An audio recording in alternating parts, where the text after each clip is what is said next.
Assalamualaikum warahmatullahi wabarakatuh. Nama saya Adi Dharma dari kelas 12 IPS absen nomor 1. Sebutkan sumber hukum Islam yang mutafak. A. Al-Quran adalah sumber pertama dan utama dalam hukum fikih Islam.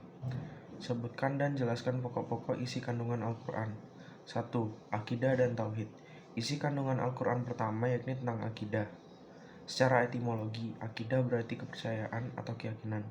Bentuk jamak akidah adalah akaid. Akidah juga disebut dengan istilah keimanan. Inti pokok ajaran akidah adalah masalah tauhid, yakni meyakinkan bahwa Allah Maha Esa.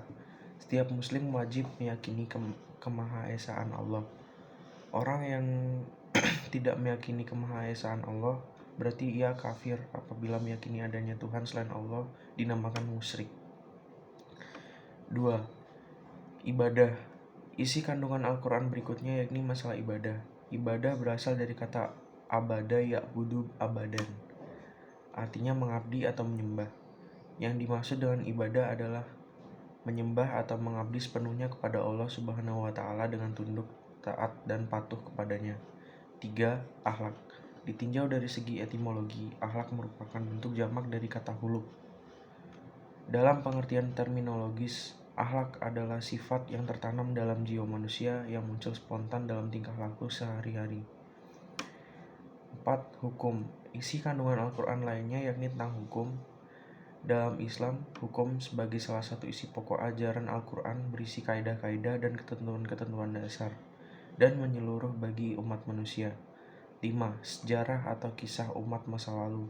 Isi kandungan Al-Quran berikutnya tentang sejarah atau kisah umat pada masa lalu. Sejarah atau kisah-kisah tersebut bukan hanya sekedar cerita atau dongeng semata, tapi dimaksudkan untuk menjadi ibrah atau pelajaran bagi umat Islam. 6. Dasar-dasar ilmu pengetahuan sains dan teknologi. Isi kandungan Al-Quran terakhir adalah memuat ilmu pengetahuan dan teknologi. Al-Quran juga disebut dengan kitab suci ilmiah. Banyak ayat yang memberikan isyarat-isyarat ilmu pengetahuan, sains, dan teknologi yang bersifat potensial untuk kemudian dapat dikembangkan guna kemaslahatan dan kesejahteraan hidup manusia. B. Hadis adalah suatu yang diberitakan, diperbincangkan, dan dipindah-pindahkan dari orang kepada orang lain. Unsur-unsur hadis adalah 1. Rawi. Rawi adalah informan atau seseorang yang menyampaikan riwayat dari Nabi Muhammad SAW, terdiri atas sahabat, tabi'in, tabi'in, dan seterusnya.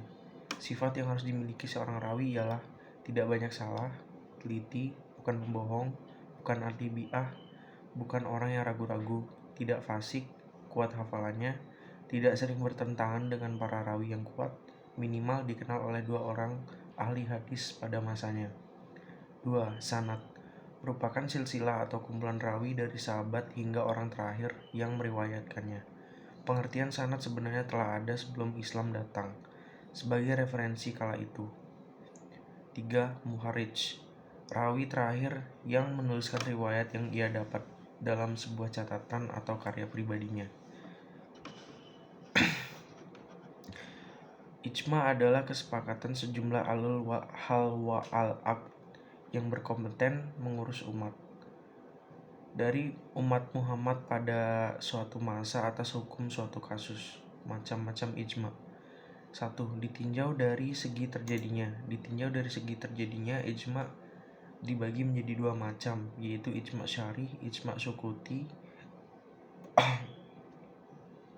A.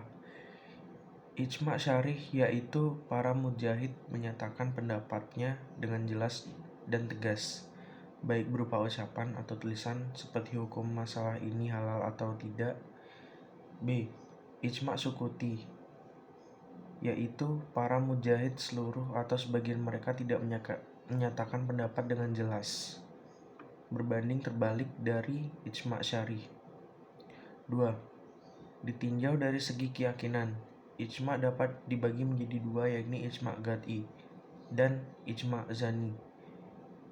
A. Ijma qat'i yaitu hukum yang dihasilkan ijma itu adalah sebagai dalil qat'i diyakini benar terjadinya. B. Ijma' zani, yaitu hukum yang dihasilkan ijma' itu zani. Masih ada kemungkinan lain bahwa hukum dari peristiwa atau kejadian yang telah ditetapkan berbeda dengan hasil ijtihad orang lain atau dengan hasil ijma' yang dilakukan pada waktu lain. 3. Ditinjau dari pelaku ijtihad. Ditinjau dari segi ijtihad, ijma' dapat dikelompokkan menjadi sebagai berikut. A. Ijma' sahabat. B. 5 khulafaur rasyidin. C. Ijma' syaikhani. Dan D. Ijma' ahli Madinah. E. Ijma' ulama hufah. Qiyas adalah menyamakan suatu perkara dengan perkara dalam hukum syariat. Kebanyakan perkara ini ada kesamaan ilat atau pemicu hukum. Macam-macam qiyas adalah qiyas aulawi. Qiyas aulawi adalah qiyas yang ilat pada furu lebih kuat daripada ilat yang terdapat pada asal. Qiyas musawi adalah qiyas yang secara antara ilat pada furu dengan ilat pada asal dalam kepatutannya menerima ketetapan hukum. 3. Qiyas adna, mengkiaskan sesuatu yang kurang kuat menerima hukum yang diberikan pada sesuatu yang memang patut menerima hukum itu. Ditinjau dari segi penjelasan ilat yang terdapat pada hukum. Qiyas dibagi menjadi 2 macam, yaitu qiyas jali, qiyas khafi. Berikut penjelasan dari kedua macam qiyas tersebut. 1. Qiyas jali, qiyas yang ilatnya ditetapkan oleh nas bersamaan dengan hukum asal atau nas tidak menetapkan ilatnya, tetapi dipastikan bahwa tidak ada pengaruh perbedaan antara nas dan dengan furu. 2. Qiyas khafi. Qiyas khafi adalah qiyas yang ilatnya tidak terdapat dalam nas.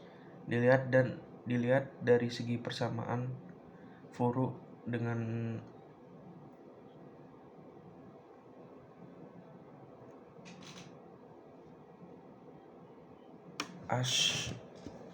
ashors dan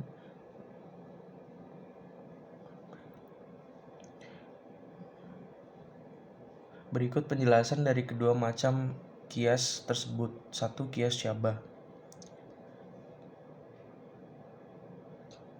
Qiyas syabah adalah qiyas furunya dapat dikiaskan dengan 2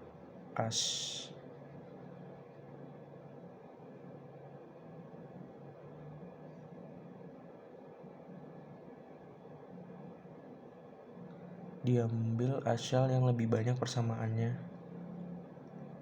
dengan furu. 2. Qiyas makna. Qiyas makna adalah qiyas yang furunya hanya disandarkan pada asal yang satu. Korelasi antara keduanya sudah sangat jelas. Baik, sekian dari saya. Salah katanya mohon maaf. Wassalamualaikum warahmatullahi wabarakatuh.